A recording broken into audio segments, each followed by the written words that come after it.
Señores, bienvenidos al curso de Planeamiento Estratégico. Mi nombre es Carlos Villajuana y de todo corazón les doy las gracias por participar.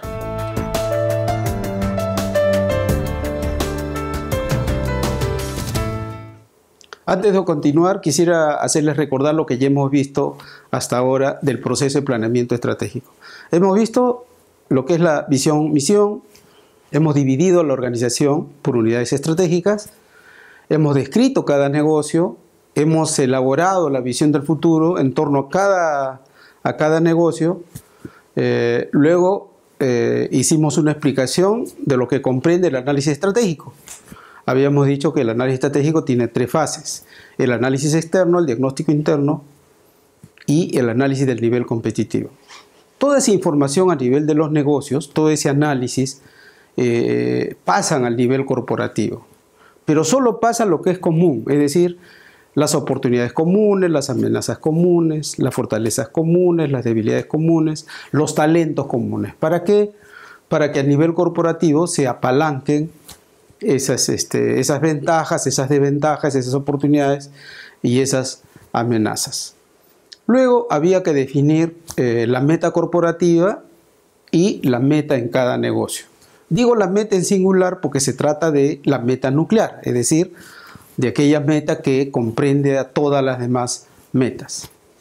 Luego, en función de la meta nuclear, particularmente viendo cuáles son los indicadores nucleares, se descubren los cuellos de botella. Hasta ahí habíamos llegado, es decir, ya hasta este nivel conocemos a nivel corporativo y a nivel de cada negocio cuál es la meta corporativa, cuáles son las metas nucleares de cada negocio y también sabemos cuáles son los obstáculos que hay que vencer para formular estrategias. Entonces ahora vamos a ver, ¿no?, en total 13 caminos estratégicos.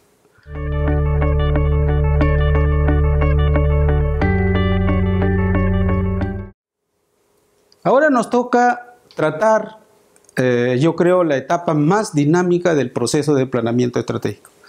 Primero vamos a ver estrategias a nivel de negocio y posteriormente veremos estrategias a nivel corporativo. A nivel de negocio vamos a ver 13 caminos en total. Hay muchos otros caminos. Yo me he dado el trabajo de seleccionar los que yo creo son los más importantes y vigentes. Entonces yo sugiero que los estrategas empiecen con estrategias que superen, que rompan los cuellos de botella. Particularmente los tapones, es decir, las causas raíces de esos cuellos de botella o los cuellos de botella. Me quiero ayudar del caso de Starbucks, ¿no? Era el 2008, ustedes recordarán, pues una crisis económica, moral, particularmente muy fuerte en Estados Unidos y en Europa, pero que contagió a muchos otros países emergentes cuyas economías pues dependen de estos mercados, que son grandes, ¿no? Starbucks tenía problemas, tenía tres problemas claves, ¿no? Sus ventas estaban cayendo, el mismo CEO había reconocido que se había maltratado a los 180.000 trabajadores, ¿no? A los 180.000 trabajadores, y también se reconoció que había una soberbia de los directivos.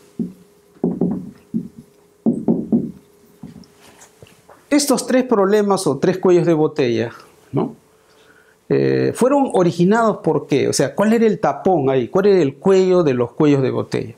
¿No? Y el cuello de los cuellos de botella fue la pérdida de confianza.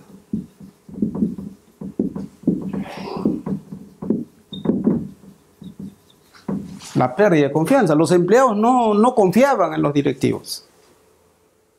Y eso a su vez desencadenó ¿qué cosa?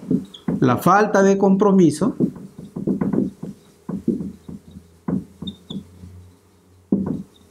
con la calidad, ¿no? Imagínense, el personal maltratado, ¿no?, y es un negocio pues donde la mano de obra es intensiva, y aparte que esa mano de obra es intensiva, es la que interactúa con los clientes, está en contacto directo con los clientes en todo momento. Entonces el éxito del negocio depende mucho de cómo se siente esa gente, esas personas. ¿Qué hicieron ellos? Sus estrategias entonces apuntaron ¿a dónde? Sus estrategias apuntaron a romper estos cuellos de botella, principalmente estos tapones, estos cuellos de los cuellos de botella. Entonces lo primero que hizo el CEO, el directivo de mayor jerarquía de Starbucks, fue pedir disculpas. ¿No? Y esta es una regla no solo de un estratega, es una regla de vida de cualquier persona, ¿no? La ley del perdón le llaman. ¿Qué más hicieron? Se enfocaron, y cuando hablamos de enfoque en estrategia, por favor entiendan, estamos hablando de dinero y estamos hablando de tiempo. Es decir, el dinero y el tiempo de la organización, ¿en dónde se enfocó? Se enfocó en todo lo que era transacción con los clientes. Y estas dos estrategias se complementaron con la capacitación intensiva al personal. Es decir, rompieron las reglas. Generalmente cuando hay crisis, la mayoría de las empresas no capacita. Starbucks rompió la regla y capacitó al personal, y además esto le sirvió para demostrar con hechos concretos que sí, los directivos querían recuperar la confianza de los trabajadores. De esa manera pudieron salir de este problema, y a partir del año 2010-2011 empezó a mejorar la calidad del servicio y se empezó a notar el mayor compromiso del personal. Otro camino estratégico es responder al FODA, es decir, los estrategas tienen que definir estrategias que aprovechen las oportunidades, que frenen las amenazas, que exploten las fortalezas y superen las debilidades. Por ejemplo, L'Oréal. En el año 2009 observó que habían mercados en crecimiento. China, Brasil, la India, Egipto, Pakistán y otros países emergentes. Pero paralelo a esa oportunidad también habían amenazas. Mercados importantes de L'Oréal estaban cayendo, ¿no? Estados Unidos, Europa, Japón. ¿Cuál fue la estrategia para aprovechar estas oportunidades y frenar al mismo tiempo estas amenazas? ¿No? Lo que hicieron fue cerrar 3 fábricas, ¿no?, en estos países que estaban cayendo, y esos recursos lo enfocaron hacia los mercados emergentes que estaban en crecimiento. Además, esta estrategia se complementó con una estrategia que ellos le llamaron la innovación asequible, es decir, desarrollaron productos novedosos pero a precios económicos. ¿Por qué? Porque estaban dirigidos a mercados como Brasil, la India, cuyo poder adquisitivo pues no era igual a los del mercado norteamericano, europeo o japonés. Cuando se responde al FODA, los estrategas tienen que considerar algo muy importante, que el juego es dinámico. No es nada aislado, no es que el estratega solo tiene que mirar la oportunidad o la fortaleza, no. Puede echar mano, por ejemplo, para aprovechar una oportunidad a sus fortalezas. De igual manera, cuando enfrente una amenaza, ¿no?, hacer lo mismo. Es decir, tiene que combinar. Además, otra cosa importante que los estrategas tienen que saber es que estrategia es qué hacer, pero también es qué no hacer. Por ejemplo, el caso de Dell. Era el año 2000, ¿no? Su precio por acción había caído de $50 a $17, sus ventas también habían caído, como consecuencia de una amenaza, ¿no? Había estallado la burbuja, ¿no?, de Internet, es decir, había un crecimiento por especulación. Otra amenaza fue de que los competidores, como respuesta a eso, empezaron a bajar sus precios. Entonces, ¿cómo contrarrestó, cómo frenó esta amenaza Dell? Primero, no cayó en la guerra de precios. Por eso les repito, estrategia también es qué no hacer. Y no hicieron guerra de precios, no cayeron al juego de la guerra de precios. Por el contrario, ¿qué hicieron? Ellos tenían claro de que en un entorno donde hay una burbuja, donde hay, mejor dicho, un crecimiento por especulación, la clave está en moverse más rápido cada vez. Y eso coincidía con una fortaleza que tenía Dell. Dell casualmente era el líder en rapidez en ese sector. Son los que se movían más. Entonces lo que ellos hicieron para enfrentar esta amenaza fue consolidar esa fortaleza que tenían. Por eso es que implementaron el programa que ellos le llamaron el programa Tel-Del. Es decir, era un programa donde los subordinados eran encuestados para decir si sus jefes se comunicaban rápidamente con ellos y tomaban decisiones rápidas. Otra de las estrategias que hicieron fue implementar la cultura que le llamaron el alma de Dell. Y fue una innovación en ese entonces. Estamos hablando de hace 17 años.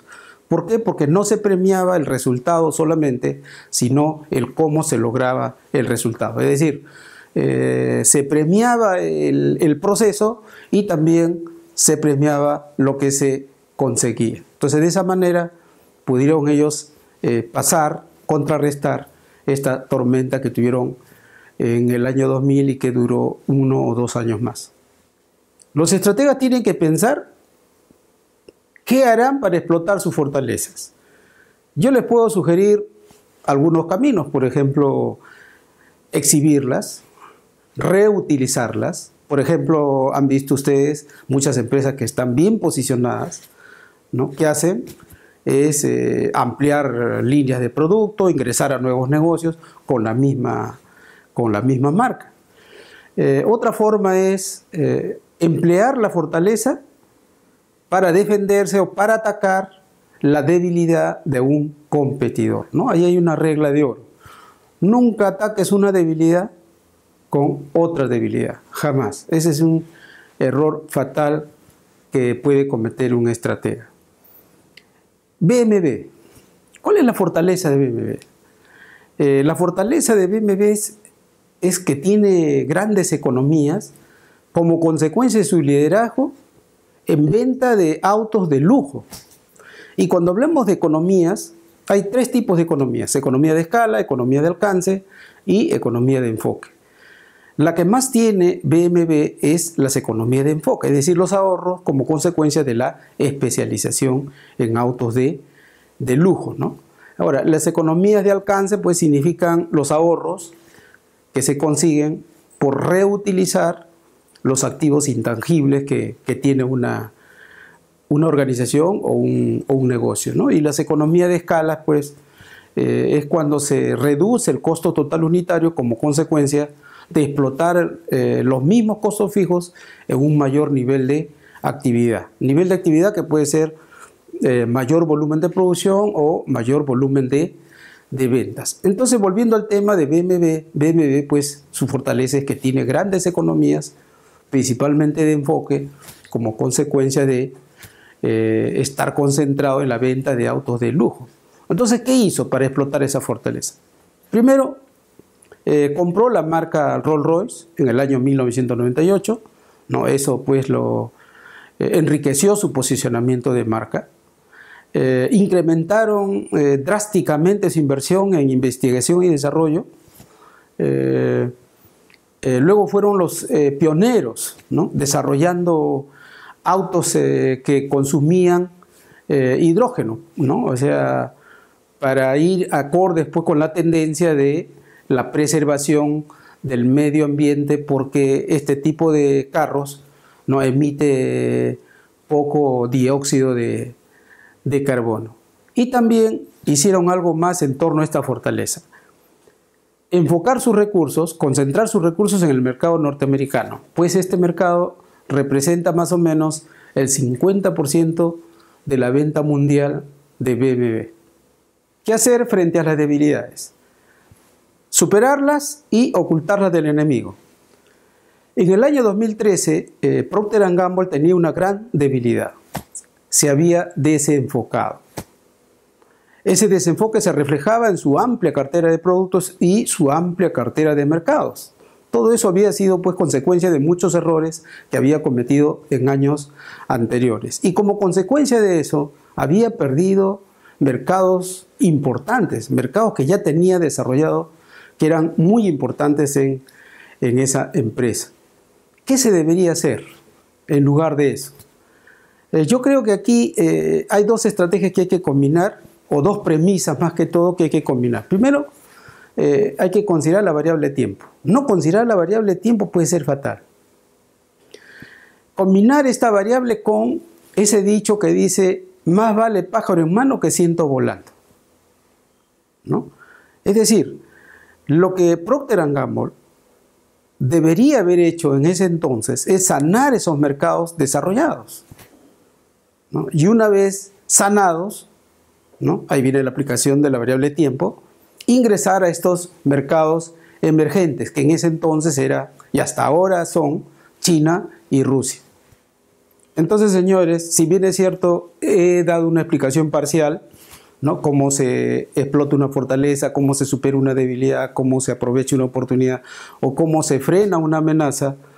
En el mundo real, ustedes tienen que combinar fortalezas para aprovechar oportunidades, superar debilidades para estar en mejores condiciones de contrarrestar una amenaza, ¿no? Es decir, tenemos que combinar. Por ejemplo, ustedes pueden tener una fortaleza que es su marca, ¿no? Y eso pueden utilizarlo para ingresar a un nuevo mercado, que es una oportunidad. O puede ser lo contrario, ¿no? Imagínense, no están bien posicionados, pero hay una oportunidad de mercado. Entonces tendrían que superar esa debilidad primero para recién ingresar a ese mercado. Jóvenes ilustres, no se olviden de suscribirse a mi canal de YouTube, Villajuana Consultores, de darle clic a la campanita y de hacerme sus comentarios. Bendiciones.